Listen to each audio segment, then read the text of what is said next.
Oke, Assalamualaikum warahmatullahi wabarakatuh teman-teman semua. Kembali lagi dengan saya Andika Wiputra. Dan seperti biasa teman-teman semua, dalam video ini kita akan membahas terkait ekonomi syariah kembali teman-teman. Nah, pembahasan pada kali ini teman-teman yaitu tentang uang elektronik atau yang biasa kita kenal itu kayak e-money gitu ya, terus Dana ataupun OVO. Nah, ini merupakan jenis uang elektronik teman-teman. Nah, yang akan kita bahas seperti biasa teman-teman, yaitu apakah uang elektronik ini ya, yang tadi saya sebutkan kayak e-money gitu ya, OVO, Dana itu diperbolehkan dalam Islam atau enggak gitu ya.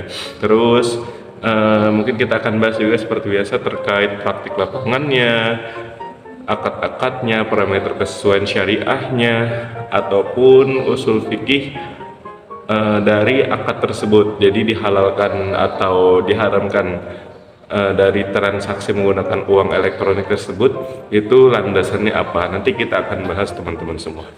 Baik teman-teman, kita kali ini akan membahas tentang praktik lapangan dari uang elektronik tersebut. Ya, jadi uang elektronik atau uang digital ini ya adalah alat pembayaran yang berbentuk elektronik ya, di mana nilai dalam uangnya itu disimpan dalam media elektronik tertentu. Nah, biasanya transaksinya itu membutuhkan jaringan internet karena pemakaiannya itu menggunakan perangkat seperti telepon ya ataupun komputer. Nah, ini ada beberapa macam jenis uang elektronik teman-teman yang tadi Anda sebutkan gitu ya di video pertama atau di awal-awal video, yaitu uang elektronik itu seperti GoPay gitu ya, terus ShopeePay, OVO dan lain-lain. Nah, cara penggunaannya itu pun cukup mudah ya. Misal Ani itu saya pengen beli sebuah meja belajar pada aplikasi Shopee dan metode pembayarannya menggunakan ShopeePay. Nah, maka langkah yang pertama saya harus lakukan adalah mengisi saldo ShopeePay terlebih dahulu. Nah, cara mengisinya bisa top up gitu ya melalui Indomaret ataupun Alfamart gitu ya, ataupun mobile banking atau yang lainnya. Nah, top up senilai jumlah yang kita butuhkan untuk membeli meja belajar tadi. Nah, setelah top up selesai, maka saldo ShopeePay kita akan terisi sesuai nominal yang tadi telah ditentukan. Nah, setelah itu kita cari barang yang ingin kita beli, lalu klik barangnya dan lakukan pembayaran. Setelah itu pilihlah metode pembayaran dengan ShopeePay dan transaksi pun selesai teman-teman. Nah, itu cukup simpel gitu ya kalau misalnya menggunakan uang elektronik tersebut teman-teman. Kita nggak perlu uang tunai kayak misalnya beli terus nungguin kembalian gitu, tapi dengan uang elektronik ini kita bisa ngelakuin transaksi tanpa bertemu penjualnya ya, terus bisa sambil rebahan, tapi barang yang kita pengen beli itu bisa terpenuhi teman-teman. Nah, tapi kira-kira ini dalam syariah gitu ya, dalam pandangan syariah, uang elektronik ini diperbolehkan atau enggak gitu ya. Mungkin tadi yang Anda sebutkan itu salah satu transaksinya, tapi yang kita bahas di sini adalah uang elektroniknya. Kira-kira boleh gak uang elektronik ini disimpan dalam satu perangkat tertentu gitu ya. Nah, ini kita akan bahas teman-teman semua. Tadi baru praktik lapangannya. Teman-teman semua, sekarang kita akan membahas parameter kesesuaian syariah dari uang elektronik ini. Ya, jadi mengacu pada Dewan Syariah Nasional Majelis Ulama Indonesia atau DSN MUI nomor 117 tahun 2018 itu menjelaskan tentang makna vintage syariah, yaitu adalah layanan jasa keuangan yang menggunakan prinsip syariah Islam dengan mempertemukan dan menghubungkan antara investor dan peminjam guna melakukan akad pembiayaan secara sistem elektronik melalui jaringan internet. Nah, vintage syariah ini tidak mengandung unsur yang terpenting, tidak mengandung unsur riba atau bunga ataupun goror, ketidakjelasan, maisir, judi, lalu tidak mengandung tadlis, penipuan, tidak mengandung darar ataupun bahaya, zulm, ketidakadilan dan haram. Ya, itu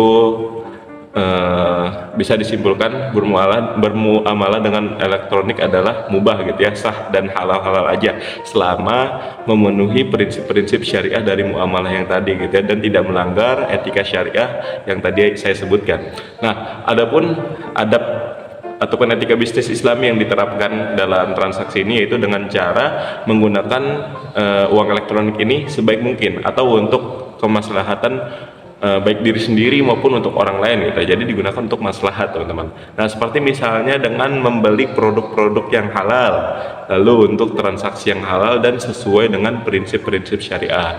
Nah, mungkin kurang lebihnya seperti itu, teman-teman. Parameter kesesuaian syariah dari uang elektronik ini, yang penting tidak mengandung hal-hal yang saya sebutkan tadi, tidak mengandung gharar, tidak mengandung maisir ataupun riba dan segala macamnya yang dilarang oleh syariah. Oke, baik teman-teman, selanjutnya kita akan membahas terkait kaidah syariah yang terkandung dalam uang elektronik tersebut. Yaitu yang pertama, pada dasarnya ya segala bentuk muamalat diperbolehkan kecuali ada dalil yang mengharamkannya ya, atau meniadakan kebolehan dari muamalah tersebut. Ya, jadi selama nggak ada dalil yang mengharamkannya, gas aja gitu ya, bahasa kasarnya gitu. Nah, terus kaidah yang kedua, doror atau bahaya atau kerugian itu harus dicegah sebisa mungkin. Dan yang ketiga, di mana terdapat kemaslahatan, di sana terdapat hukum Allah. Ya, nah itu untuk kaidah syariah yang terkandung dalam uang elektronik, teman-teman. Lalu adapun maqasid syariah dari hasil penelitian peroleh ya, secara umum uang elektronik ini telah sesuai dengan maqasid syariah.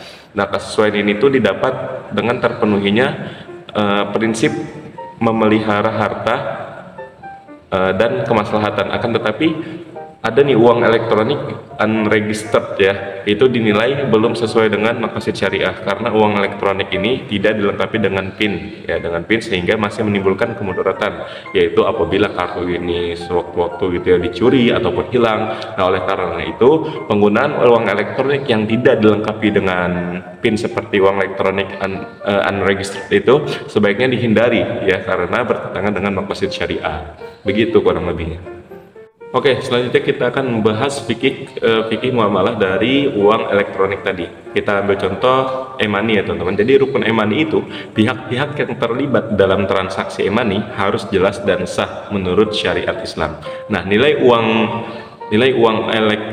yang tertera pada e-money itu harus jelas dan tidak menimbulkan keraguan, serta sama dengan nilai uang yang digunakan pada pembelian barang atau jasa.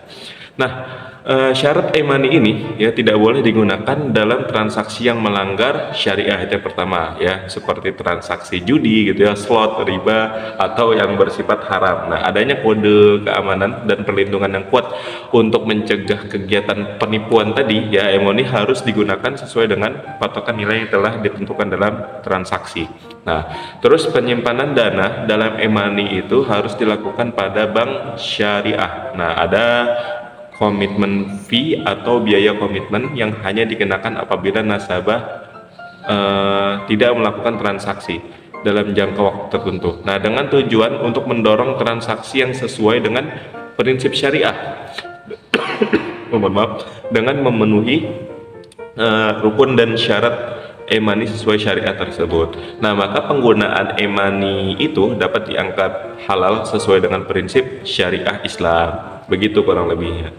Oke, itu dia teman-teman semua pembahasan kita pada hari ini. Mohon maaf teman-teman semua apabila banyak kesalahan atau banyak kekurangan dari apa yang Anda sampaikan ya, karena di sini Anda juga masih belajar ya, ingin berbagi ilmu atau sharing aja ke teman-teman semua yang insya Allah dengan sedikitnya ilmu yang Anda sampaikan dapat memberikan manfaat untuk teman-teman semua. Tapi jika teman-teman ada masukan dan saran, boleh teman-teman berkomentar di bawah sini ya, yaitu Anda terbuka open minded untuk komentarnya teman-teman, dan insya Allah akan Anda terima masukannya jika memang teman-teman itu memberikan masukan didasarkan oleh dalil serta penjelasannya.